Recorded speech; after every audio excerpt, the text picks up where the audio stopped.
Hi, I'm Arianna, I'm Marcus. and this is Rated Rated R R for for Relatives. relatives. Yeah. Welcome to episode 3. 3. And yes, I'm in sweats. I do not care. I'm in the comfort of my own home. We'll try again next episode. I just didn't have the energy to wear jeans today. I didn't really throw in a full a full ass fit really either. I just like have a But hoodie like I on. feel like less is more for you. Sometimes, yeah. Sometimes listen, Marcus can throw a fit. Like for sure. I can't even lie. Marcus is actually the best dressed between us. But the only reason why I'm not I best try. dressed is because I quite literally don't have the money to Right. like buy new clothes. I one thing I really did realize, I don't know if this applies for like girls, but like as a dude, like 70% of the fit is your pants. You know You what? have different types of For men, pants. yes, it is. You're Mhm. so right. And for women, 70% of the fit is the accessories. Mm. Yep, it's the accessories, and I don't have a lot of accessories. You can Right. really elevate a simple, basic black t-shirt and light wash jeans Right, when you with guys have, like, jackets, cardigans, like, yes, overthrows, whatever, shawls, exactly. whatever the hell, I don't Yep, know, yeah. and jewelry plays a lot. Jewelry, of course. I mean, Yeah, I know a little bit of that, but of course, minimal-ish. minimal jewelry, yeah. So in this episode, we're gonna talk about, obviously, our weekly rant. Of We're gonna do course. For Cinema. My pick was 500 Days of Summer for Marcus. My pick for Ariana was, Good Will Hunting, Yes. And we're gonna get into a couple of things that happened at the Golden Globes of and course. talk about Euphoria season 3. Right, and I actually what I saw, it was weird. I saw the trailer, but I didn't see it, like, with audio, if that makes sense. And we're also gonna talk about things that we have watched this past Listen week, to even. listened to, all these things. Yeah, So let's get right into it. Okay, so starting off with relate to this rant, like we do every episode. of course. I've got to be real. I had a really good week this week. There we go. I mean, honestly, same here, which I think is kind of, I mean, obviously, I'm not mad about it, but like, it's surprising. I don't know. I have like, Isn't that awful? Like, let's be positive for a couple of seconds. yeah, no, we need to be more positive on this Yeah, podcast. there's just times where we just got to get some things off our chest, Yeah, you right. know? Yeah, exactly. Last podcast was like a little deep, little heartfelt. But now it's more positive. So Right. I mean, so what? I mean, what was your positivity this week?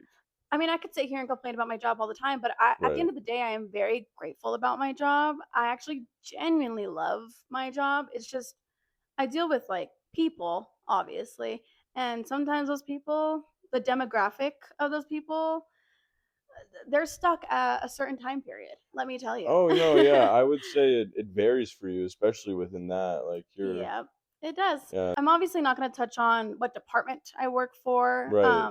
I do work at a hospital. Right, of course. So, but even then, I'm obviously not going to say the hospital I work for. But like I said, I'm very grateful to have a job. No, for those who don't know me personally, I was unemployed since beginning of February 2025. I Right. didn't get this job until like the end of September of 2025. So I am just so grateful because that is a long time to be unemployed.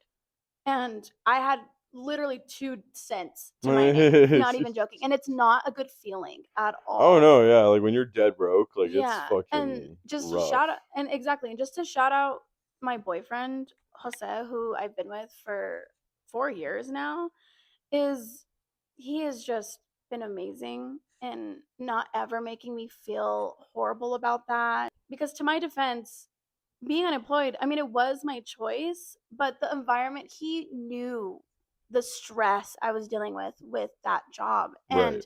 And sometimes jobs can affect your relationship. Oh yeah. Yeah, like I would come home not having energy to even do anything. Hardly him and I would barely have any conversations with each other. Like we would literally only have 2 hours to ourselves. And in those 2 hours we would watch a show, watch a movie, go to bed. And with that, I have never been so grateful for him to just to uplift me during that time because again, when your bank account is drained as an adult, it really sends you into a psychosis of being really depressed. And not just because like money is everything at all. It's more of like I can't even feed myself. Right. I have to depend on somebody to feed myself. And Right. I would have no idea where I would be today without Jose, truthfully, because he fed me. You know, if I needed body wash or if I needed toothpaste, he bought it for me. Right. You know, without hesitation, without feeling without making me feel like I was a burden to him. Right. So, with that being said, I am super grateful for my job, so I don't want to complain too much about it. I mean, every job has its flaws, but I do genuinely love the people that I work with, the friendships that I'm finding in the job that I have. Like, I genuinely enjoy the environment that I work in, Right. and it's just been really fun, honestly. Because the good part, what I didn't have at my last job, I didn't have someone to vent out to about what we do for work Right. or like the shortcomings of it at all. Now I do. Now I have other people also going through the same things at work that Right. we can all just sit in a corner and relate to. And once the shift is over, like, oh my gosh, like this happened and I'm just so irritated, Right. or I'm And that so kind of culture is important in my opinion. yes, Like being able to yes. connect, and that's why I'm like, that's why I like kind of surprised of like there's a debate about that because like Mhm. I'm personally glad in the corporate environment that I work in that we can be very open. We're very honest people. The team of people that I work with is Mhm. a very honest and hardworking, fun group. Like Yeah. I love my coworkers to death. I love my coworkers too, and I love my manager. My manager is the best person ever. It's like you literally ripped him out of it's you know what he is? It's like if you combined Michael from The Office Uh-huh. and I forget the guy's name, the manager in Parks and Rec. To your point, like, I love my coworkers. Yeah, I know. My manager, she is the sweetest human being ever, and she brings a comforting environment, and it's funny when, like, when a provider is out for the week last minute and she comes up and she's like, so guys, like with a big smile on her face, like, don't freak out. We need to reschedule all of this week's patients. Do you know what I Oh, mean? right, Yeah, yeah. like because and I'm like, and she gives us room to be frustrated. Does Right. that make sense? Because she has been in our position, and having a manager that has been the same position as you before helps a lot Oh, yeah, because I they can't stand, like, Mr. or Mrs. Outside Hire, like, you know what I mean? oh, Mr. and Mrs. Outside Hire is actually so funny. Literally, I can't. but but that's true. When you have a manager that can absolutely relate to your struggles of your job position, it makes working with them so much more delightful because Right. they truly get it. And this past weekend has also been really fun. Yesterday, me and Jose do our monthly date night. Around the time of the date of our anniversary, whether it falls like on the weekend, we go on a date Oh, and how we cute. Wanna kill myself. um but no, it's our day that we just really take time and spend time with each other. Sometimes it's something as simple as going out to dinner. Sometimes it's just bed rotting or couch rotting more really and just watching our show or movie, whatever. But now I've been in this mood to like try different things. I've been to museums before. There's Well, also only so many that we have here. right. I've been to museums before. I've never been to the Denver Art Museum. Oh, really? Never have. You have? Yeah, yeah. Really? No, but we went. And listen, I'm not an art enthusiast. I'm more of like a sculpture type of girl. Like if I see something like cool, like in a sculpture form, I'm like, oh, that's cool. Like, or oh, like, Right, because you can understand a because I can sculpture. understand a sculpture. Okay. So I buy these tickets online, right? Yeah. 35 bucks per person. Mhm. Crazy. Whatever. But on the website, it's like branding this like exhibit that they have. So I'm like, oh, cute. Like the tickets included, like with the exhibit, whatever. Yeah. Jose hates driving to Denver. And I feel horrible because my boyfriend is a CDL driver. And unfortunately, this whole week has been him going to Denver from Greeley to like Denver. And that route within itself, even as a normal person, Annoying. sucks. Imagine being or driving this huge truck. I mean, who genuinely enjoys driving to Denver? Unless you're a psycho, truthfully.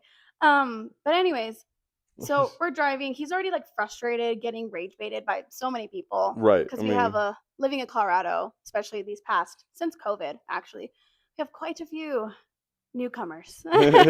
Yeah, I know. So it's frustrating driving in Colorado in general, but especially driving in Denver. So Yeah, I mean and Saturday was the Broncos game, so the traffic was just particularly really bad this day. Okay, So he's already kind of in a mood once we get there. Right. And when my boyfriend's in a mood, I try not to talk to him as much because I know I can be a little annoying.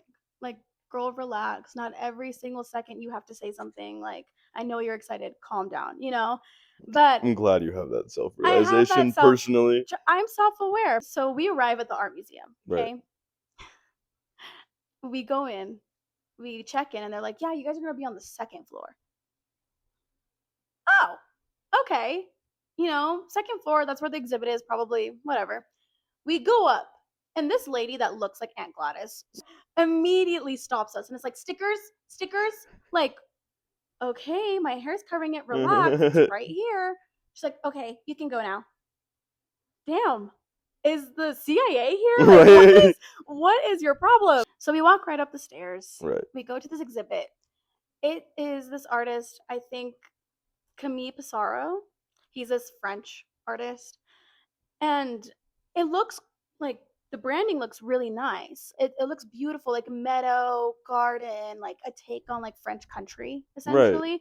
Very gorgeous. So I'm excited. I'm like, cool. And they're like, do you need an audio device? And we're like, no, we're okay. Because I didn't know like they have audio devices for you to like listen on the story of each painting and all that stuff. Yeah. Okay. So we go into this exhibit, and I fear that this is the only thing I bought tickets to. This realization of, did I only just buy tickets to see this exhibit and not the rest of the museum? So again, my boyfriend's already in a sassy ass mood. We walk into this exhibit. You could hear a pin drop of Oh how yeah, no, quiet it's it is. quiet in art museums. They It's take it so so quiet. seriously. Listen, It's so me, you, and quiet. Jose cannot go there at the same time at all because I was already having a hard time like looking at Jose and trying not to laugh. No, I was legit like last time I was there, I was telling the girl, I was legit like making comments on the paintings. Like I'm like, look at his funny ass face. I'm like, No, that's what Jose was doing. He was like, "Look at they named this painting the yes, peasants." yes. When I Like, was like looking at the names and all that shit too, I'm like, what the fuck is this? yeah, Like, no, but like we're in it. You can hear a pin drop. People have these. right, They have their audio devices to their ears in depth and like talking to each other. Like the strokes of this painting, the use of the right. oil paint is great. Like, oh my gosh, listen. I don't want to mock people who love art. I'm not trying to do that. Because again, we love art in a Right, of different course, form. right. I'm a photographer, and that's Right, how you're I a do it. photographer. I So can't paint for the life of me. I can't draw, I can't paint, I can't do none of that. I can color. I I I can color hand inside the me hand lines. me a coloring book with some markers or crayons or pencils. I will go to town, okay? You'll be busy. I will be busy for the next 5 hours. But listening to these people just be so passionate, like I think he was interpreting his childhood in here, and it's just great. And I'm looking at Jose, and Jose's looking at me, and I'm like, is now a good time to tell you that I think I bought tickets for only this exhibit? And he like is looking at me like shaking his head because he can't really say anything because Right. we have to be so quiet. I'm wearing heels too. Oh, it's just clacking. Yeah, no, actually, I'm wearing little black kitten heels. Okay, they're like not even like 2 inches Okay. because I wanted to dress up nice. Okay, I can Mhm. retire the Vans for today. Okay, I Right. can retire my panda dunks. Like let's just actually dress up. Right. Big mistake in a museum, dude. Like, truthfully, I was trying so hard to walk swiftly.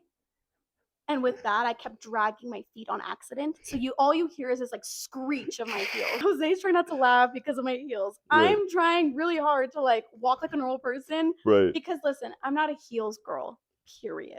I there no matter what I Neither do, am I. I'm Like, no matter what I do, I walk so uncomfortably in heels. I they're just not. Give me some flats, please. Give me a strappy sandal. I am not putting on a heel unless it's for like a special occasion, okay? So Jose makes the comment like you look like you're drunk because I'm trying very hard to like be quiet as I'm walking and I already struggle walking in heels. And funny. the paintings are great. They're beautiful. They're just amazing. Right. I wish I can look at art through the lens of someone who truly is passionate Here's about the it. thing about it is like when it's like some scenic crap, I'm like, okay, I like, can take a picture of you know what I that. mean? Like, Sorry. no, But then, like, Jose and I are starting to see, like, the people that have the same stickers as us are also walking around freely of the art museum. So I'm like, okay, cool. Like, right. we can walk around. So listen, there's certain pieces of art where I'm like, I could have done that. Give me some paint and a drink. I would absolutely execute that. No offense. Give me Like, some paint in a dream. I, but listen, art is great. It's amazing. It can be done in many different ways. Yeah, so like I wanted to do something different. Sometimes something different doesn't go well, and that was one of them. Yeah, that was my week. Really positive. Nothing bad that I had to say about this week. So that's the rant, I guess. Nice, What nice. about you?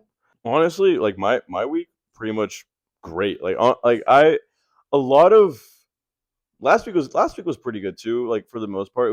There was still a lot of, like, introspection and whatnot, but this week was definitely just, like, I don't know, like, I've really definitely settled more into just, like, what I'm doing Right. in general, whether that be at my job or kind of, like, how I wanna go about things creatively in certain as I'm, like, mapping things out.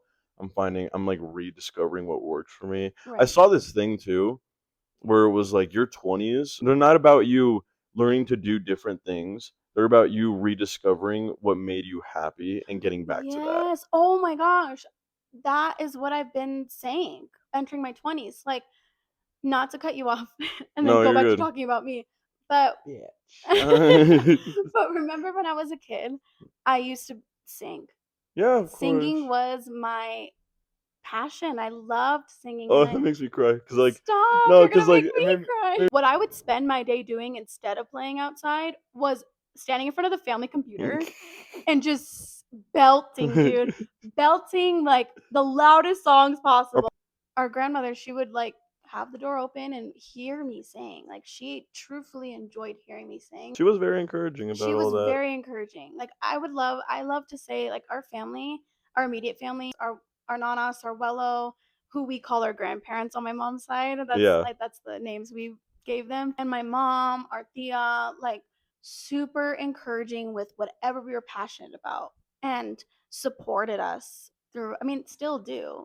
They right. have never been like, "Oh, that's so unrealistic." Or, "Oh, really? Like you want to do that?" Like they Never never have ever discouraged us ever. from anything. Exactly, and that's something that I feel like we were very privileged in having. Even me as like a male growing up, obviously, like mom never was like forcing me into sports. She's like, try it once. You don't like it, you don't have to do it. I'm like, okay. Right. But I saw this quote too before where it's like, when you become an adult, do things that you once loved doing as a kid. Right. Well, what's come about now is definitely I'm feeling myself really come into my own skin.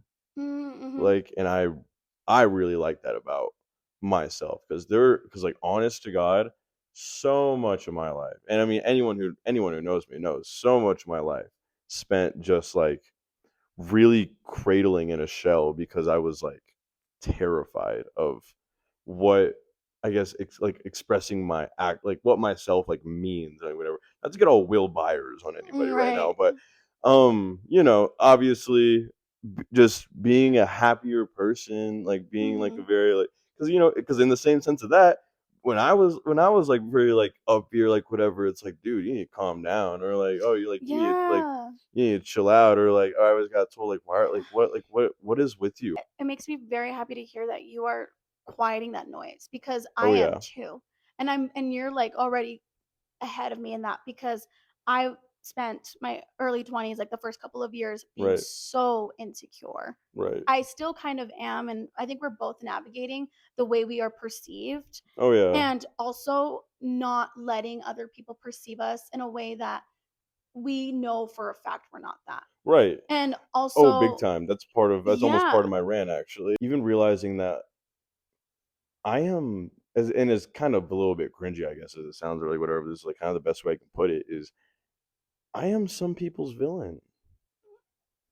It's like I got told in this past like week and a half that like that some people think that some people think that I'm a shitty person. Like actively. Like people that I and these are people that but like the person that I got this information from, which granted has some sort of taintedness to it Mhm. because of A, the situation that was at hand, and B, the person that gave me this. But regardless, she had made this case of like she's like, "I'm not the only one that thinks this, other people do too. They say like they say you think you're better than everyone." And I'm like, "Really?" And then not only that, cherry on top, she tries to go after my faith and say that What? and try to say, "For such a man of faith, you are such a shitty person." Shitty in hold on. Shitty First in of what all, way? no, well, that's what I was saying. Because I guess the way I was treating her about the situation, which I can attest, I did not handle the best. But here's the thing: is I'm sorry if I'm keeping it short with you. It's not about being rude. Mhm. It isn't. In I fact, hate when people always take it that way. yes, because in fact, if I'm being short with you, it's because I'm holding back my Right? actual feelings and opinions, and I Like, know that you're not gonna receive them well. So for your sake and for my sake, I'm just gonna keep quiet. Going back to what we were talking about in literally our last episode, because we were raised to be upstanding human yeah, beings. like with standards of walking about society and Yes. treating other people. Yes. Like like again, it's like that. Like I'm like when people are telling me like you have been emphatically rude to me or like oh it's not I'm like, really? Me? Like even if I don't like you, I still try to respect you. Like what are we talking about? Like if Right. I don't even I've always been a person of this, like even if you're a person that I do not like, Mhm. I will respect you in the most common way that I can, because it's Yeah. it's human courtesy still. Because listen, one thing about our mom, she never shied from giving us constructive criticism of who we were Never. at all. To a And fault, some but might, I was going to say that. And sometimes that could have been delivered a lot better. But also, our mom was making sure she tried to make it her mission as a parent that we were, again, good people. So when we were out of line, she would call us out. She called us out on how we treated somebody. She would tell us when we were in the wrong, even though we so badly wanted our mom to just be on our side. Our mom wasn't that type of parent. yeah, Listen, she was very of much course. like, you could have said this a lot better. You could have done this differently. You Yeah, were not in the right in the situation. Sorry. And it right. would hurt our feelings, of course, but in turn, it would make us learn our lesson of never doing that Yeah, again. right. You know, Or like, oh man, maybe I didn't think about this in like an empathetic way. exactly. Like So like, our mom's a Gemini. For our astrologers out there, our mom just saw so many different sides of things and perspectives of things and never shied away from sharing it. getting back to earlier, getting told that was definitely a very like interesting thing to me because I'm like, like, first of all, because I was like, "Well, give me names. Who's saying these? Mhm. Who is saying this stuff? Please, Right. so I can talk to them, Mhm. because what is going on?" Mhm. And she goes, "Well, I'm not gonna air out your friends like that." And I'm like, "Shit, if they're saying this shit, they're not my friends." I'm like, Oh my gosh, what do you exactly. Or like?" if they can't feel the need to come up to me and or to you in this case to let you know, "Hey, you did something that hurt my feelings or you did something that made me feel some type of way. Can we work that out before we continue on?" Right. Those sorry, like those are not your friends. Those are not your people. My close friends will always be like, "Hey, bro, you were on some bullshit. What the hell was that?" Like, you know what I Yeah. mean? Or like, dude, what are you talking about right now? Like, what? You sound stupid. Like, Mhm. well, straight up, like, because that's calling it clear. That's being a friend is like Mhm. being Right. honest, And are you that. gonna like it in the moment? Right? No. No, not always. You But is get it into gonna arguments, exactly. Is it gonna make you ponder a little bit later? Yeah. I can't. I've had literally all of my best friends that I have right now. I've had a screaming match with at least once. My point being, really, is that just like when she told me that, A, I was kind of like, "The hell is she talking about?" Like, A, Mhm. but B, I was really sitting there. I'm like, "Am I? Like, am I really like?" And I asked all of my closest friends. I'm like, "Do I think? Please, please, please, please, tell me. Do I think I'm better than everyone? Do you think that I think I'm better than everyone?" All of them without single hesitation.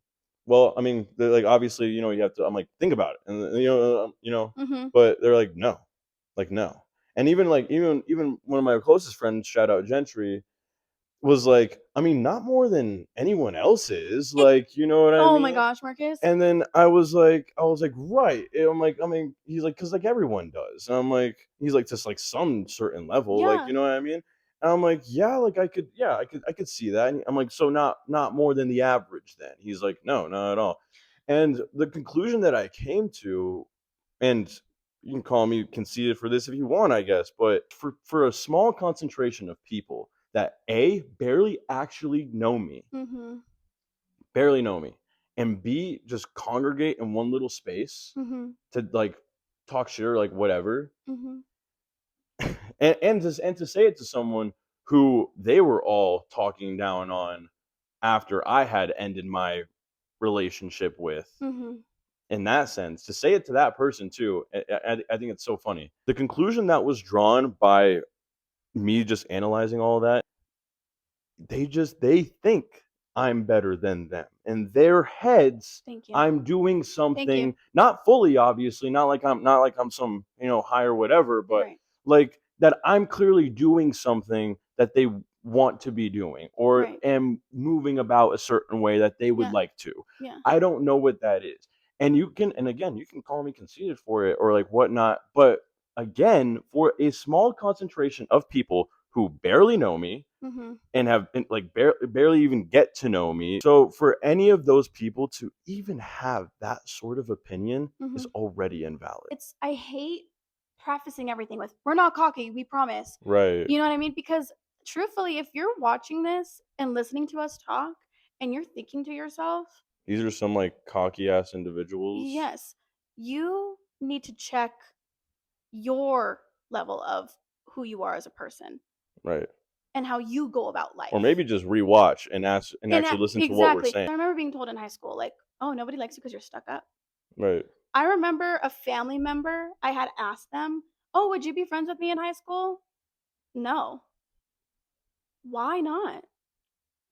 And they said, "Because you're stuck up, or you just seem like you're stuck up." This is someone who knows me, Right.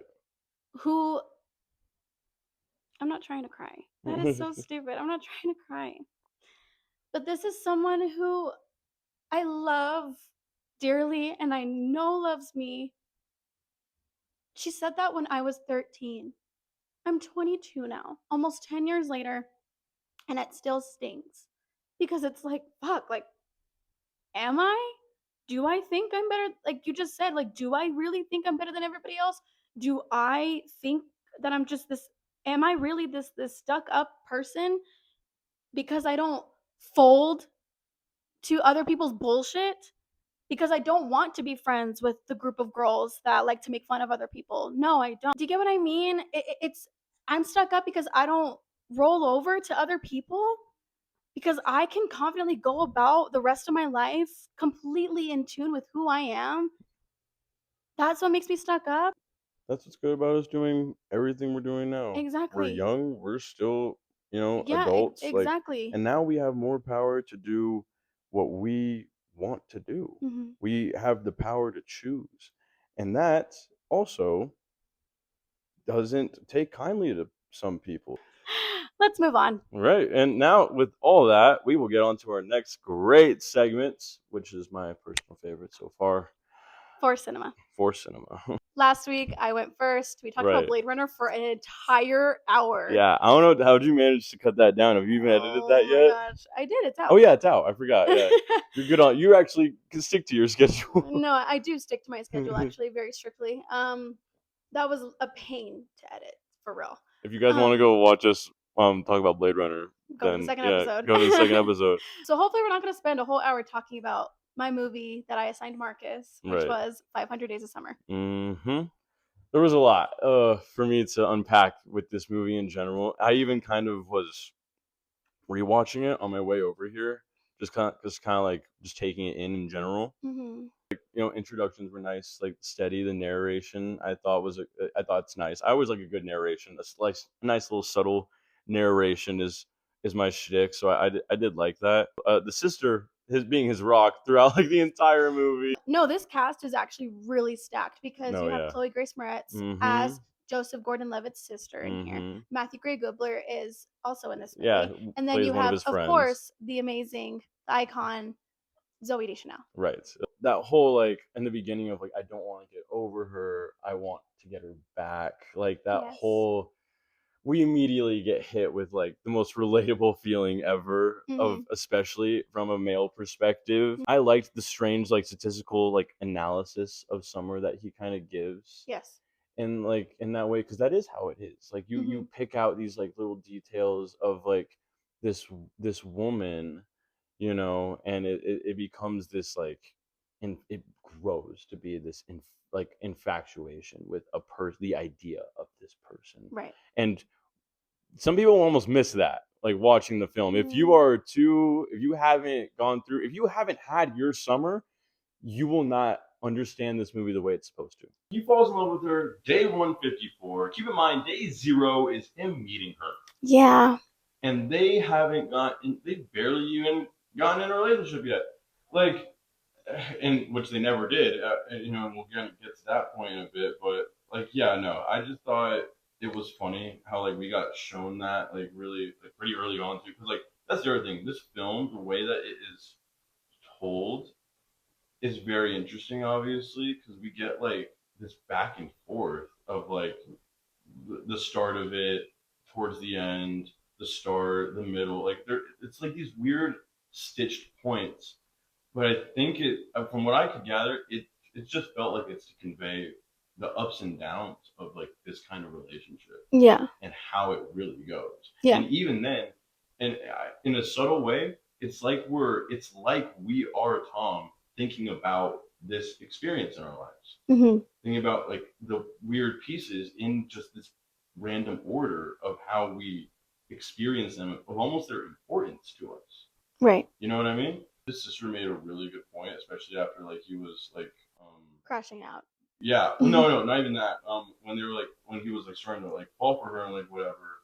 It was when they were starting to get to know each other, obviously. Yeah. And his sister makes the best point, I think, of the entire fucking movie, which, just because a weird girl likes the same bizarro crap you do, doesn't mean she's your soulmate, or doesn't make her your soulmate. And we are all victims of our own minds Yeah. doing that. Of, like, especially as, like, you're like a heartless or hopeless romantic kind of a guy. Yeah. You really do, like, sit there with that. And I mean, it was interesting to watch how it's played out, because it's so accurate. That was really a strong point to me, Yeah. like, in the film. Honestly, I love how he, like, starts to overanalyze everything about her on day 22, because he goes back to his friends, he's like, it's over. What, like, it ever even began? He is already, like, just, it's like, dude, oh, it hurts to watch this part of this Mhm. sometimes, because we all, like, a good amount of people who, like, have a good crush like this, it's like that, because you want to feel the sense of importance to Mhm. that person, because of the ideal that you have built up in your head Right. of them. Insane. It's the most Like, realistic movie I think I've ever a lot watched. of people really do consider it to be the most realistic, like, rom com or romantic drama, like, however you really want to describe it. Out of all the chick flicks that I have on this list, this one's the most realistic one Oh yeah. because again, you can either be a Summer, be a Tom, or there's one point in your life where you've been both. Right. Thomas sees her quote, like, not being comfortable with being anyone's girlfriend, but she tells, like, them at the bar. She says it from the very beginning. Look, that statement in and of itself, fine. Obviously she makes her intentions fairly clear. But Tom sees this girl, and he sees someone that he, like, really is, like, building up this idea about. He is, falling for, is building this crush. He finds her so beautiful and interesting, and he is just praying that she finds him the same way. Mhm. And because of that, he wants her to find, because he feels like if that can happen, then he can change her perspective. Because even she asks him, "And what am I missing?" And that turns a wheel in his head Of wanting to like of wanting, show her what she's missing. exactly. And then obviously they leave the bar, and this is what and this is the part that makes me mad. She kisses him the next day. Yeah. She kisses him the next day. And after finding out that he has a crush on her. Right. Yeah. A lot of She this movie has a lot of holes in it that are very controversial. right. And because I get it, like technically in the movie, like Thomas is supposed to be the bad guy Hmm. for the most of it, pretty much until the end, Right. basically. But that's I'm sorry, that's manipulation. It is, and then because she starts the manipulation. That's what gets me about Mhm. I get it. I get it. When you're watching this movie, you're like, "Oh, well, he's being a little psycho." And then, yeah, she is kind of leading him on. Oh, but he's really taking it too far. But she did tell him in the beginning that this it. was her intentions. This is a movie where it's just a case of both parties were in the wrong, and depending on what stage of life you're in, Depends who you side with. it really does depend on who you're siding with in this Like movie. it's And if you've been in both situations, it will alter your brain, truthfully. But yeah, day 303, we see the complete turnaround of the mood after they've had sex because obviously it's way later. Right. They aren't together anymore. He's Mhm. sad. We see a very like I would like to say like I don't know, just off, just point of him. There's no happiness anymore. Right. The smile is drained from his eyes. Like it's not really there. And we see that too, especially when his friend does ask of like, did you get her back yet? And his wheels in his head start to turn, and then we just see sadness for like a little bit, but he ponders. Because she's consuming him and his friends are seeing that. And Mm-hmm. I've also, this brings up another third perspective. I've been the friends that are watching my other friend get consumed by whoever they're talking to, whoever they're dating. Right. And it's like, this is hurting you. Right. Like you have All of to. this work for what? Are you guys together? Right. Okay, then cut it. Exactly. We see how they're falling in love. Mhm. She starts to show him like a more deeper side to her. It makes him feel close to her. But I noticed this. It's not real things though. It's just stuff she's liking, and Yeah. it's like all these things. But he is thinking that it's some deeper thing that's making him feel close to her. Right. And then in turn, he see him actually kind of start to get deeper with her, Yeah.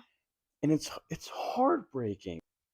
Regardless, it's because of that kind of fundamental duality that consistently takes place like in dating. It's very apparent in the movie. It's portrayed very well. So Yeah. we flash to day 109. The narrator claims the wall for Summer is coming down. Yes.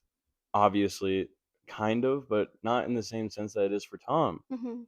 Because I mean, he begins to feel as though he is close to her now. Yeah. And he then justifies the kind of lack of labels even to other people as juvenile and unneeded, and he becomes defensive pretty quick, Yeah. which we've all done that. Yeah. We have all because we want it to fit in our heads. We don't want the bubble to burst so badly. Mhm. And Tom's a victim of it. like Right. Exactly. and that's the whole film. That it's really most of the film is him being a victim of his own ideology Mhm. for what he wants this to be. The expectation versus reality scene is so it's iconic. Number one, it's used as a meme now, and even Yeah. then, and it's kind of funny because like we see we see obviously how Tom would have wanted things, or he expected maybe things to Mhm. be, but it's not that way. And we see him. That's his moment of realization. Right. At- when he's sitting there with that beer, like just in the corner, looking over, that's his moment of realization of I don't matter to her. Because we find out in that scene that She's she's married. engaged Yeah, she is engaged, right? She's at this time. Yeah. engaged. She's engaged. And you know what's funny is he barely sees it. We find out because we're seeing this through Tom. Mhm. She had it on when she hugged him. She had Yeah. the ring on, Yeah. but he didn't want to see it. That's why I say in that moment, it's so pivotal because we see him really.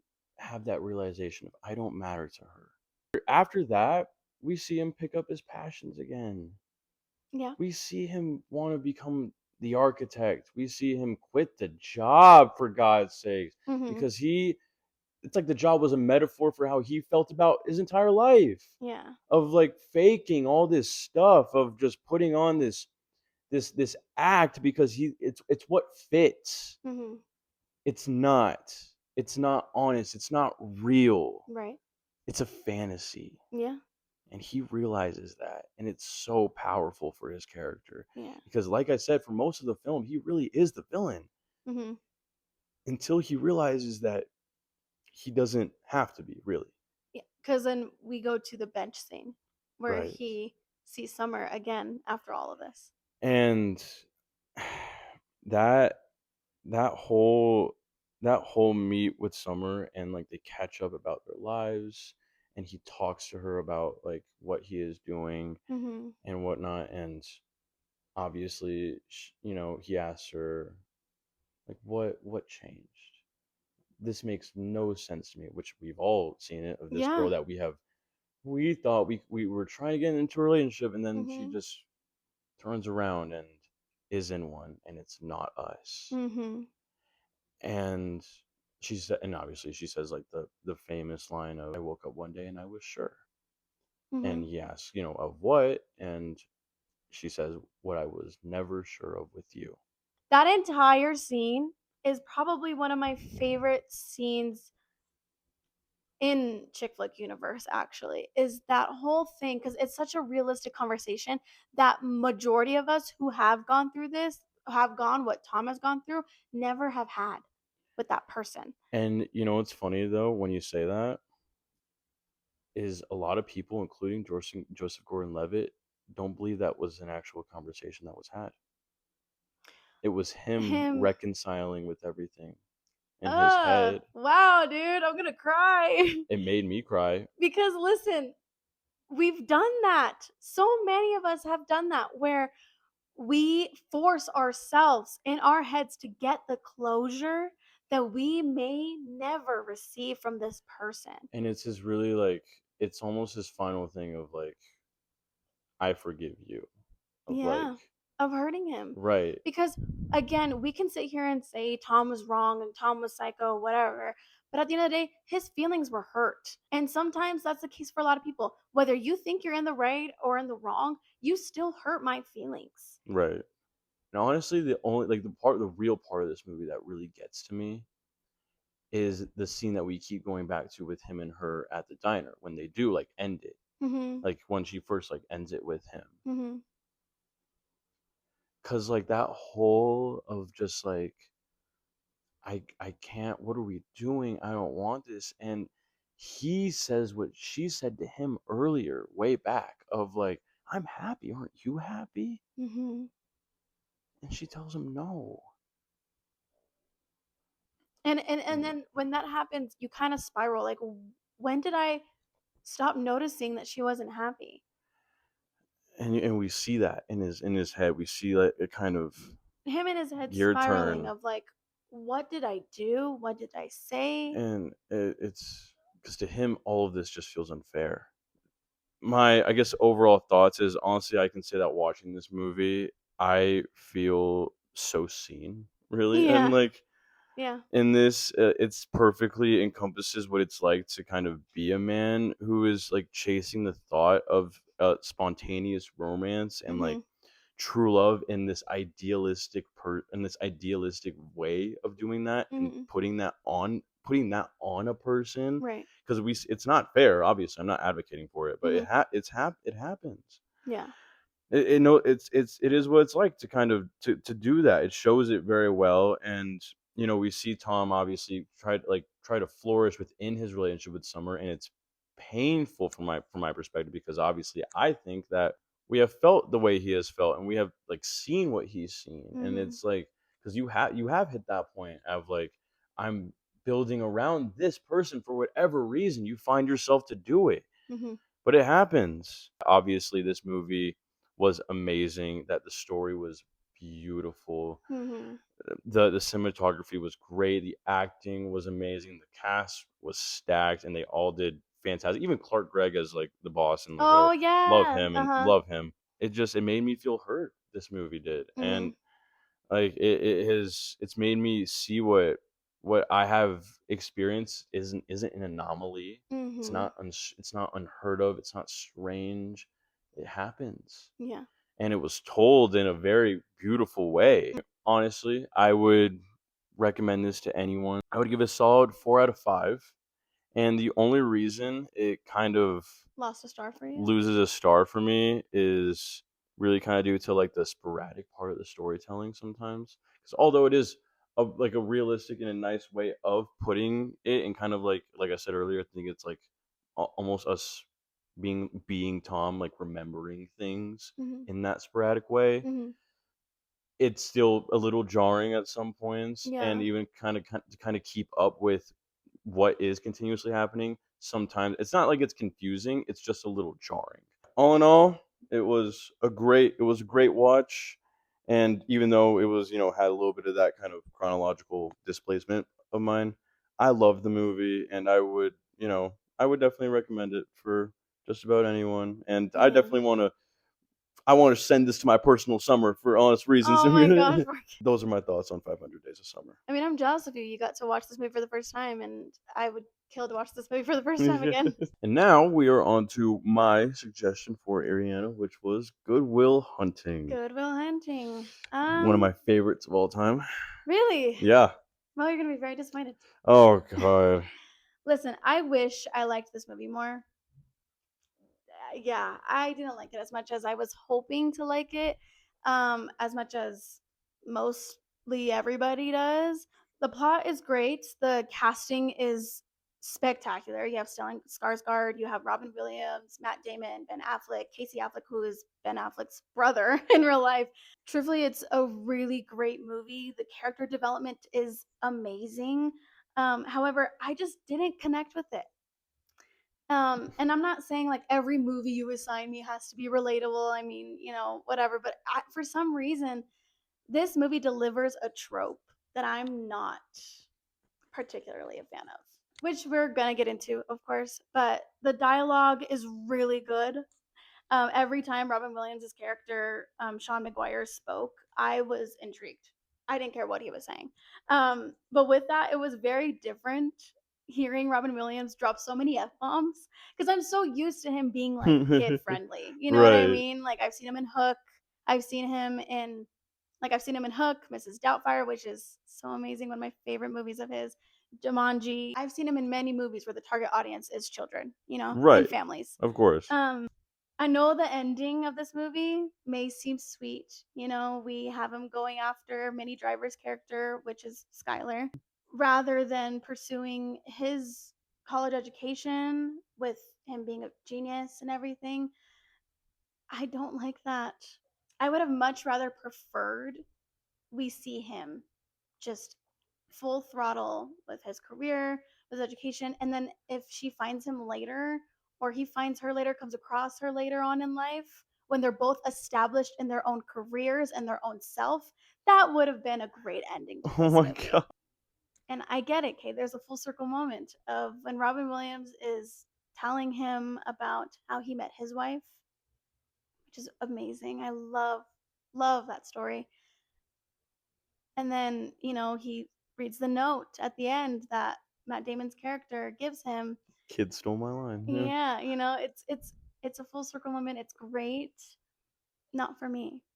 Because there is a similar chick flick that is on the list, The Devil Wears Prada. Ah, right. Now, she doesn't give up her career It's a for a man. woman's version of Good Will In a Hunting. way, yeah, Devil Wears Prada is a woman's version of Good Will Hunting. It's Good less Will dramatic. Hunting's better. No, it's more well, no, it's more lighthearted and fun to watch Right. versus Good Will Hunting. It's so serious. And listen, this movie is genuinely very well written. It's a masterpiece, honestly. The writing is just great. Do you like apples? Uh-huh. Cause I got her number. How How you you like like them them apples? Like apples? So good, so great. Well, it's honestly funny enough, it's honestly kind of that's known to be, like, so dumb and as from a writing perspective, because Uh-huh, like, the whole thing hinges on the guy saying, "Yeah?" Like, uh-huh. it's Like, why like would you answer that like question? and it's actually really funny because like, there's a common, like, funny thing of, like, people who've watched, like, the movie, and it's like, "Oh, yeah, Matt Damon wrote a whole character for himself that's this, like, smart, But hardworking, like, it's true, and underappreciated man that's well, just like, listen, oh, I'm so rough around the edges." but that kind of, like, kinda goes into my fun facts, which I have. The storyline of the movie was originally written to be completely different. It was originally supposed to be an action thriller of the government chasing Will Hunting for his brilliant mind. Um, Huh. because he's, like, outsmarting the government, Right, essentially, but obviously he and his friends are resisting that. right, The scene in the movie that they kept from the original plot of the movie was the NSA scene where he's getting right. interviewed by the NSA Oh, and yeah. all these things, and his whole monologue of what a waste of time it would be to work for the government Right. in that sense. Um, Great, ahead of its time, actually. But over time, the script got changed and rewrote many different times. And what ultimately changed the storyline was them shifting production, which leads me into my second fact. Castle Rock, as a production, wanted Leonardo DiCaprio and Brad Pitt in this movie rather than Matt Damon and Ben Affleck. Hmm. Yeah, it's actually quite hilarious how this all played out. So, when you write a script, obviously we know you have to bid it Right. or pitch it Oh, to the a yeah. production. They bid it. Whoever wins the bidding war to buy the script eventually gets the script, Right, funds the movie. And Ben Affleck and Matt Damon obviously wrote the screenplay to this entire movie. And they were obviously doing rewrites and re-editing per requests, and they felt like Castle Rock as a production were not actually reading the script. So what they did was they put intimate sex scenes between Sean Maguire, Robin Williams' character, and Will Hunting, Matt Damon's character, in the script to see if they were paying attention. right. It's very obvious that they weren't. And that's when they approached and they were like, yeah, like I think like Leonardo DiCaprio and Brad Pitt would be a better fit. And it's like, dude, no. And I guess Castle Rock gave them an ultimatum of like either you give us our money back or you do the movie we want to do. And they were like, cool, here's your money back, and found a new production to do this movie. So they moved over to Miramax and pitched the script to Right. Miramax, and still keeping the Groot scenes in the script to really see if they read it. And they were Right. like, two things. Let's take out the chess scenes because I guess there was supposed to be a scene where Will Hunting plays chess Oh, or yeah. whatever. And please take out those sex scenes between Sean McGuire and Will Hunting. Like, please. And that's when they knew, yeah, we found the right place. Like, they're actually going to pay They're attention paying to us. attention to the Yeah, script. exactly. My third fact is Skylar was actually based on one of Matt Damon's girlfriends. Oh, That yeah. yeah, she was based off of one of Matt Damon's girlfriends that he was dating during the time he attended Harvard because he did attend Harvard. He did. So the character of Matt Damon is very much based off of him. He attended, he never graduated. Exactly. But that's what I mean. Like that's literally But what he I mean. also made himself out to be this altruistic super genius and that he, like, solved all these unknowable math equations. It's just so funny that he wrote his character for himself and he's altruistic, super smart guy, like, I whatever. mean, me too.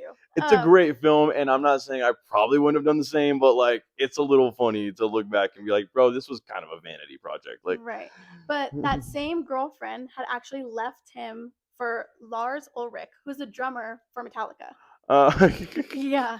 My next fact is the park bench where Matt Damon and Robin Williams are meeting for the second time actually became a memorial in Boston after mhm, his passing. that's true. Robin Williams is passing, Yeah. to be very clear.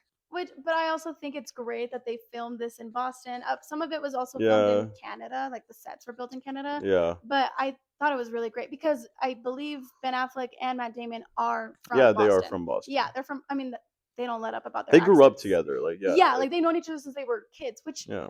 how cool? Like how genuinely how cool is it that you get to come up with your best friend in the acting industry? Yeah, Like that's it's like Toby and DiCaprio. yeah, and that's amazing to Yeah. me. My last fact for this movie is that Good Will Hunting was a two-time Oscar winner. Oh, yeah. Yeah, Ben Affleck being 25 years old and Matt Damon being 27 won for Best Screenplay, Mhm. while Robin Williams won for Best Supporting Actor.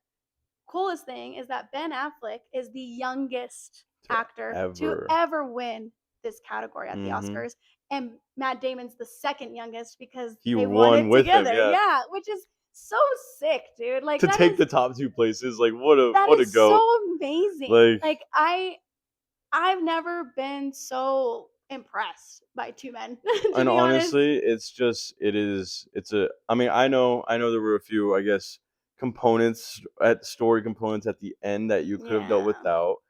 But in my thing is like that's like his whole thing is like he didn't want to be like any of these other like Harvard guys. He didn't want to be all this stuck in freaking classrooms doing equations. He didn't want to be any because the way he also thought about it is he has time for that, See, but and he that's doesn't have time to yeah. find another her, And and so and you know what? he had to go see about a girl. Oh, and speaking of, him and Minnie Driver actually dated Oh yeah. briefly, and then broke up after the Ah. film Mm-mm. was released, a little bit after. But no, I again, overall, this movie for me is 3 stars out of 5. I know, Okay. Liz, Okay. it loses 2 stars for me because again, I hate this trope. I hate this trope. Like you're so young, and I get it. Okay, you're to your point. He may not find another her, and maybe so. But like I said, it's this thing of if it was meant to be this way, you would find each other again. It's truly to my belief that love will find you when you are ready. Oh yeah. Your career doesn't wait for you. Sometimes you got to jump at the opportunity. To be honest, that's my only reason why they lose 2 stars for me. I also this movie dragged on. I gotta be real. I'm sorry. And I don't mean that to say that this movie's horrible. It's not. It's just again something that I didn't necessarily fully connect with, and also in the end part fully disagreed with. That's my opinion on this week's movie of For Cinema and Goodwill Hunting. Well, on that note, you've let me down. I know. I'm sorry. I'm hoping. Although I think, I mean, it's a fair take. I understand why, and I mean, obviously, it is a this honestly, out of the entire list, I feel like this is probably one of, if not the most male centered movie, Yeah. because it really is about a male's character trying to navigate how he has felt about his own being and belonging Mm-hmm. in his world, and doing that with having to come to terms with what he is, who he is, Right. and all that kind of a thing.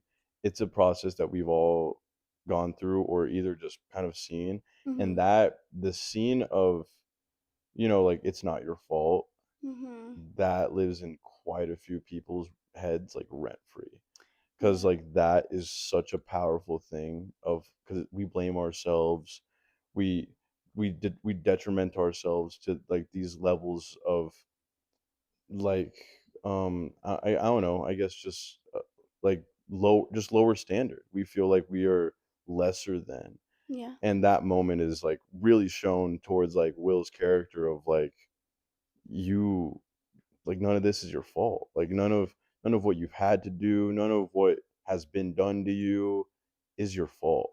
And that's And a realization that every man has to like come to terms with at one point. yeah, and I think also too, Will Hunting's character, the entire time, he struggles with feeling undeserving of these things. Right. That's why he pushes them away. Right. He pushes Skylar away. He pushes the therapists away in the beginning of the movie. He pushes, essentially the mentor, the professor, at the college. He pushes him away. Right. And I almost wanted to go through the TV and shake him like, you are not undeserving of these things. Right. You are so much deserving of your education, your career, your future, essentially. And I think it's kind of one of those things where he's like, which do I deserve more? Right. I deserve her more than anything, which a lot of people might find that so romantic, but I just She's like, fuck the romance. I no, Get I know, and I'm the chick flick girl. Like away. I just don't think I just don't agree with this trope at all. I don't agree with this plot line of the movie of young characters just throwing away their potential for love. I mean, Hey, I fair, don't. fair. Well, Sorry. I'm glad you watched it, and I'm hoping the next pick will be, good on that point. So I guess, and you guys will see what that will be next week. So, Yeah. on to the next segment. Moving into our next segment, this is previously Previously on on the the internet. internet, um, Not too much. A couple of yeah, things. had the Yeah. Golden Globes this week, so Yeah. there Had was the that. Yeah. So the Golden Globes 2026 Right, happened last Sunday. right. Um, Not too much really happened. Honestly, there wasn't like really notable things that I would say that Yeah. were like there. It was if anything, it was like kind of a repeat of People's Choice. I was I gonna mean, say, a compared to last year, this award season was very mellowed out for this year for the Golden Globes. Of course, there's only a couple things that I want to touch on. right. Tiana Taylor won Best Supporting Actress in the Comedy Musical category for One Battle After Another. Also, can we talk about comedy slash musical as a category? Yeah, actually, and because like Because I wouldn't have even. It's funny you listen, watched the trailer for this movie. You would not think that's like that's not at all. I've watched the movie. I've watched One Battle After Another, and it is a stellar film. right. Truthfully, amazing. You have Tiana Taylor, Leonardo DiCaprio. This is probably Leonardo DiCaprio's best work since The Revenant, Ooh, in my opinion. strong words. No, I listen, because Leonardo DiCaprio, he's a great actor. Obviously, everyone knows that. His filmography is literally probably has like 100 movies on it. Over, I think. but Honestly, I'm not even but if I'm being real, we are finally, I feel like, seeing him come out of his shell that he's been in for the past 10 or so years. right. And with this movie, if you have not seen it, highly suggest watching it. It's on HBO Max. It is great. It Right. is definitely, it goes into my category of like, the government wouldn't do that. Oh, Well, yes, yes, it they would. would. So absolutely go watch it. It is truly amazing. Tiana Taylor. I know Tiana Taylor as a singer, and I love her music too. I love seeing her as an actress because I've also have seen her in the Kim Kardashian show All's Fair, which is actually really good. I I have to admit, not gonna lie, it's an amazing show Huh. in my Okay. opinion. Yeah, but she's great Hmm. in that. She is unreal. She is gorgeous. I need to know what that woman does in the gym, and I need her to teach me. I need her to, I don't care. Don't give me acting lessons. Don't give me singing lessons. Be my personal trainer, actually. Please and thank you. Next thing, Owen Cooper won Best Supporting Actor in a TV series for adolescents. Oh yeah, huh? Yeah, he is the youngest actor to win back to back awards, being the Emmy, Critics' Choice, and now a Golden Globe at only 16 years old. Yeah, I know, which is insane. You know what's funny too? The funny part about Owen Cooper being at the Golden Globes and at these awards, like he was taking pictures of basically almost every celebrity he could and like tagging them in his Instagram stories. And it's actually so cute because I would absolutely do the same thing. No, real. I'd be like, "Hey, I saw you. I saw you. I saw No, you." yeah, exactly. Like, But that is so incredible. I've seen Adolescence. That TV series is incredible and super well done. It's crazy because it's like you couldn't touch my ego if this was me, if I'm being real. yeah. I mean, honestly, at least I'd be on a good high for like a couple of months. No, not even Honestly. a couple of decades, actually, for me. But I'm loving seeing new actors, new young actors finally getting their flowers. And Right. I'm also loving seeing actors who've been in the game for 20 plus years and now getting their flowers because they are very much well deserved. So to see more things like that happen with, of course, older people, and Yeah. to see that, like you said, younger getting a better foot in and a better Mhm. recognition and all that is amazing. Yeah. Like I, I'm loving it. I'm here for it. Like I really am. Moving on to our next topic, Euphoria season 3. Euphoria season 3. I get so much heat for even watching the show, but I really don't What? care. Yeah, no, I Really? get so much heat as a dude for like watching the show, but I mean, I don't care. Like Listen, it's really good. Like I'm this sorry, show this is show amazing. is so good. The writing's fantastic. The music Yeah. scores are amazing. Labyrinth. I don't know what he takes when he does the Euphoria soundtrack, but he does it well. No, and the Because cinematography and oh this oh my my gosh, take a shot god. how many times we say cinematography in our podcast. Honestly, I although dude, literally, I'm like Euphoria is one of my favorite shows just for its cinematography. Well, season 1, a lot of people are noticing that season 3 looks nothing like how it used to be, but I fear that's the point. I also fear that people are having too much of an earlier reaction. I don't know. I always Exactly. get that. I Like hate that. I I hate hate early when reaction. exactly. I'm not too big of a fan of that. We're already seeing it with the Hunger Games movie that's going to be coming out this Right? year. They're all like, "Oh, it looks too colorful," or like, so I've gotten that. Yeah, you That seen is that? actually the whole Just point of the yeah. games and the arena. I've We're going to get into that. People But are weird, man. no, but it's that's the whole point though. They are no longer teenagers. Season This whole show is being told through Rue's point Point of of view. view. Yep, it is. In season 1, Rue is an addict. She's glamorizing her addiction. Yeah, well, I mean, to a point, and even Right. then, it's like she's yeah, actually, yeah, She yeah, she's yeah, glamorizing it. Yeah, yeah, yeah. she's glamorizing her addiction. She's glamorizing her lifestyle of her high school experience. Now, season 1, I remember where I was when this dropped. I remember where I was when I clicked play and watched the first episode.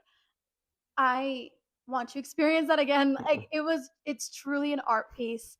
It's cinematically amazing.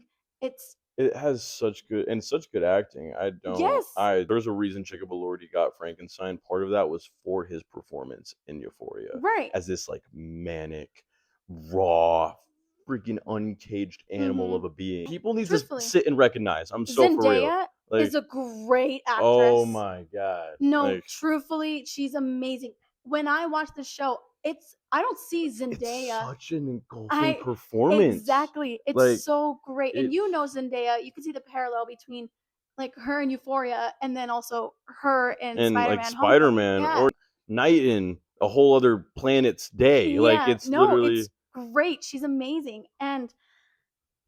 And then also too in the second season, people are like, "Oh my god, like the plot makes no sense. And we didn't continue this." To be real, I actually like that about this show. you know what's funny? I rewatched it recently, like not Mhm. even like a few weeks ago, So did and it I. goes perfectly in Cuz tune. I again, don't understand where like the people are like, oh, like what happened to McKay or like whatever. I'm like, who cares? who Like, cares about McKay? That's the thing. uh, Again, it is told in Rue's point of view. If right. a character is no longer there anymore, it's because she no longer cares about them and also Exactly. doesn't know what they're She doing with their life. exactly, like, we're seeing Rue's POV of it's like her retelling of everything that has been going on around her, Exactly. and And she's an unreliable narrator. exactly, it's Like, the that's, like, who the whole knows that point. most of this is even true or has happened, or she's just Right. over That's exaggerating why, it. most of, like, her narration is, like, "'Cause this was that, and that's how I got told this." See, we see that especially in, like, the 1st season of, like, Yeah. A that's lot of how the I things that she's retelling is hearsay. right, it's, like, things that she got told by other people and whatnot, and, Exactly. obviously, everything that we see anything that we see any of them go through, especially Jules, is like that Uh-huh. is told because they were told to her. Right. Like, and it's her telling what was told to her, like, it's Yeah. such this and obviously she's on drugs, and Yeah, she exactly. is So even seeing if she things was all told, weird. let's say like she was told a lot about these things, again, she's a drug addict. She's on drugs. It's probably wasn't told like the way her brain computed that probably isn't Exactly. what that That's person why we told kind her. of get a little bit of a sporadicness with it, and that's what I Exactly. like about it, Yes, and and that's why I so many plot holes are in this show because it's the holes in her brain, like, it's like, you know exactly. what I Oh mean? my Like, gosh. love this I like, love this it's show. beautifully done, Unpopular opinion. This show is amazing. I don't care, it's beautifully done, it's again, beautifully shot, like, Yes. it is so, so good, and I'm very excited for season 3 and for what the trailer had entailed. Yeah. I mean, seems like we're gonna get a lot from a lot of different characters. I think even the writers had even said that we're gonna expand on a lot of more, I think, Cassie's, like, kind of whole Can we thing. not? Not, like, a lot, but, like, I think it was what that's, like, kind of why this whole, like, OnlyFans, like, weird Yeah, like gimmick is happening, and to be honest, I don't want to it's see any more of Cassie's character. I saw enough on the second season. I want to see Maddie Perez.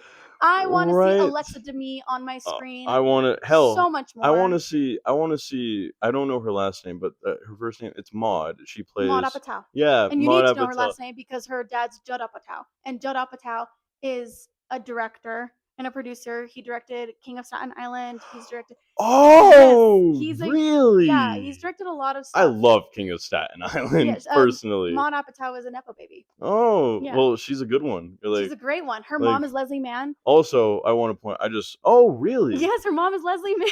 Yeah, Oh, well, I just wanna point out too, I love her name. To me, that's such a yeah. beautiful name. I love that name. Marcus names his daughter Maud. I might actually. But it's Right. like you said, the early reactions. Everybody needs to relax. I'm saying, like, It's goddamn. it comes out in April, and I'm looking forward to it. I am. I'm looking forward to it. I'm looking forward to us talking about it. Yeah. Oh my gosh. Yes, we're Yeah, gonna break down episode by yeah, episode because they release weekly. exactly. So we're gonna get to talk about it. Get get ready because we are absolutely gonna talk Yeah, about we each are. episode. Yeah, no, it's honestly it's a great show, and I'm really excited for the next season for what it means for every character, and I'm just excited to get more of Rue, and again, more of Labyrinth doing the soundtrack. Well, Because there's rumors that he might not be. no, I will cry because he has not missed so far. But Now yeah, let's move on to our last segment of this episode. right. Introducing the last segment of this episode, and probably something that we'll try to carry on because Yeah. we have been filming this already for 4 hours. um, this is the weekly hyperfixation. I'm This is the segment where we say things or suggest things that we have watched recently, listened to, Right. read, even at least for my case, because I read a lot. Right. Essentially, we're just gonna be recommending a few things to our To our listeners, watchers. yeah. Yeah, our Listeners, listeners, watchers, watchers, yeah. whatever you do. We haven't put this on Spotify yet, but we will, pending. Lately, well, this past week, I have been diving into the new Hunger Games book, Sunrise on the Reaping. Oh, It's basically told from Haymitch's point of view through his own experience of the Hunger Games. And I haven't finished the book yet, I'm about halfway through, but I fear that this is going to be my favorite movie if it's done correctly. Emphasis on done correctly, because she literally came out with this book November of 25, right, and then the movie's coming out November of 26. right. So I'm like a little nervous. Like that was a little too We quick. should probably give him like, the early, The Yeah, early yeah, manuscript right. maybe. But I would hope so. But in that case, it's possibly going to be my favorite movie out of the franchise Really? if it's done correctly. And I'm looking forward to this. I'm going to make it my entire personality when this movie comes out in November. I'm being so serious because every year, you guys, for those who don't know me personally, I am a She does love Hunger huge Games. Hunger Games fan. In the same way that people love Harry Potter, the way Right. that people love Twilight, Hunger Games is my bread and butter. And I can go on and on talking about this movie franchise forever. Right. Because it's Good. It's so good. amazing. Personally, and I this is an unpopular take, but my favorite Hunger Games movie is Ballad of Songbirds and Snakes. See, and that movie was good, but my favorite currently has always been Catching Fire, yeah. Yeah, you already Which know. Catching Fire comes a really, really close second to Songbirds and Snakes. And it in and of itself, that movie just has a special place in my heart for a couple of reasons. But in general, I love that movie so much. Like it's so beautifully told. Yeah, if you haven't read Sunrise on the Reaping, I highly suggest reading it at least before the movie happens. I know a lot of that whole thing of you need to read the book before the movie comes out. And I don't think you need to, but Right. now we know who the characters are. We have the trailer out. We kind of know what it looks like. We have an idea. It helps me visualize. And I mean, the if book. you liked Haymitch in general, Yeah, why not? exactly. Like, go And read a whole book told from his point of view. exactly, Like, and he's actually one of my favorite characters. Oh, yeah. In the entire franchise. I just love Woody Harrelson in anything. Yeah. Something that I've watched recently that I highly suggest. Marcelo Hernandez.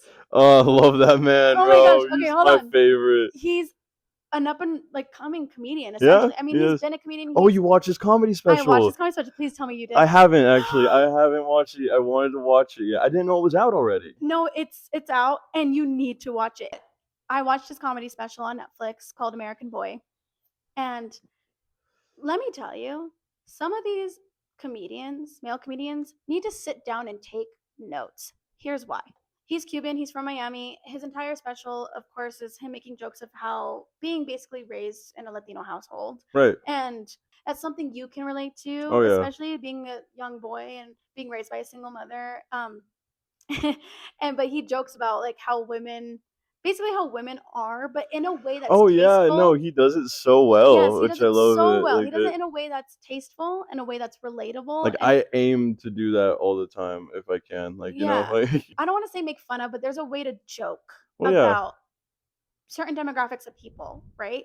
Now, But I will say though, sometimes that's part of jokes though, is they're not for everybody. and that's fine, right? Because comedy as a whole is subjective. Mhm. What may be hilarious to you is not hilarious to me, What? and vice versa. Right. Okay? But there is a line. Okay? The way that certain comedians, there's a way to go about it. And Marcelo Hernandez hits it right on the head. And that's because he puts his own personal experience with it. He puts his own spin on, like, this is what I saw. Like, there's a joke in there where he talks about how when women get ready for a date, it's very violent. Like, Oh women getting ready yeah. for anything is very violent. Marcelo Hernandez has been doing SNL for a while, and I always thought he was actually pretty funny. Oh yeah. Um, From the day I've even seen him pop up on like anything, I yeah, thought he was just a funny dude. I'm like, oh, who's this guy? You know? yeah, and it's nice seeing Latinos and Hispanics get in the limelight and represented well, because there's a lot of our people that do not represent us well. Right. It's something I'm appreciating right now, and something that I highly am suggesting if you have an hour to spare, because it's only an hour long. Right. If you have an hour of your day to spare, use that Watch hour it. to watch that. Oh, It's great. noted. I mean, honestly, my big thing this week. I mean, it's, honestly, most of the time, it's probably going to be music. It's been a lot of me kind of rediscovering a few older songs. Like, I'm sorry, but freaking "Stay High," Mm. such a banger, Yeah. such a bang. I was having that in my headphones like all day the other day. So good. I don't know what it is, just about discovering some of the older like music again. It just feels right. Like Mm-hmm.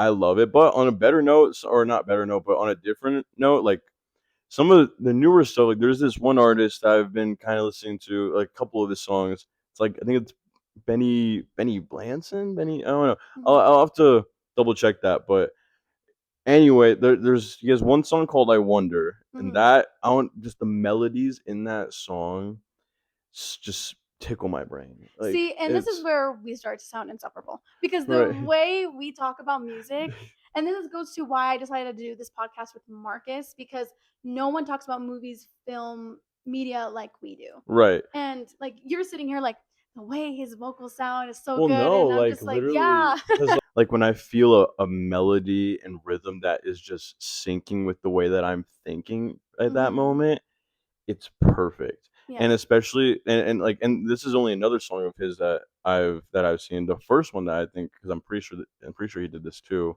was it's called like the Club Rock. It's more of like it's more of kind of like it's not I wouldn't you it's not EDM even. It's more of kind of just like I don't know, like halfway like techno pop. I don't even know. But and even then I wouldn't even listen to usually that kind of a genre. But Hmm. like this, just like the freaking synths in it, Yeah. like we're just so perfect. Hmm. Like the little like because I'm a sucker for amazing background vocals. One of Hmm. my favorite songs, shout out to you, is Freudian by Daniel Hmm. Caesar, and it's purely I because love the of the background. vocals in that Hmm. song. Like oh, that it sends my heart through. That's another song that is still on my like repeats in this past couple of weeks because if you have not listened to that song, again, I will repeat, Freudian, it's the title track to that album by Daniel Caesar. It's so beautiful. It's a beautiful, no, it's truly a beautiful It song. That is album is beautiful. that's my hyperfixation for the week. As far as like watching anything, I rewatched George Lopez these Oh, past like really? couple yeah, this past week. I've been rewatching Modern Family. I love George Lopez. It's Hmm. so good. I Like love that show. I um want more like shows like that. right cuz like what I loved about it was so ahead of its time for Mm-hmm. putting out Chicano culture Yep. in such a just such a regular way. Relate, Like so such super relatable. relatable way. Like Yes. George didn't even speak Spanish throughout the entire. You notice that the entire series Yeah. he speaks Spanglish, sure, like, Mm. but he doesn't speak Spanish or anything. None of the family does. No one like Yeah. no one's out there Except for making it. Well, except except for for like Angie's dad. right, except for the Cubano who's out Yeah, I here, was like gonna say Right, And they and even that make good tropes with that. yes, the Like, it's blending of 2 different Latino cultures, one being Mexican and one and they being Cuban. continuously make great jokes about it. Like, it's such a great show. I Like, and yeah, it was ahead of its I hate that time. it don't I wish it got as many seasons as, like, Friends. Like, I hate that No, it only got, seriously. like, 6. Like, And the that's not ending enough. and the last episode of that show just left off so It's weirdly. not an ending, it got canceled. It's just, like, Be for what? Yeah, because they also goes to also One Day at a Time. That's the only other show that I can think of It that is has done similar to anything George similar Lopez. to that. Yeah. Like, I don't but yeah, like that Maybe you and I need to start writing. right, right? We're talking about how there's not enough shows. We got 'em Maybe we we should gotta start make 'em, writing. yeah. That's my hyperfixation for the week, and with that, that ends today's podcast. Yeah, thank you for tuning in for Yeah. a third episode of Rated R for Relatives. We hope y'all enjoyed. Yeah, of course, and we will, see you next Sunday. Mhm. Bye. For those who don't know, I was unemployed since February of 2024. Yeah. Was it 2024? 2025. 2025. 2025. For all, like, a whole 2 years. Jose hates driving to Denver. And I feel horrible because my boyfriend is a CDL driver or Right. commercial driver, whatever you want to call it. Same thing. Yeah, you just it's like As you just said ATM and then you said automatic transaction shut up. machine. Shut up, dude. Literally just shut up.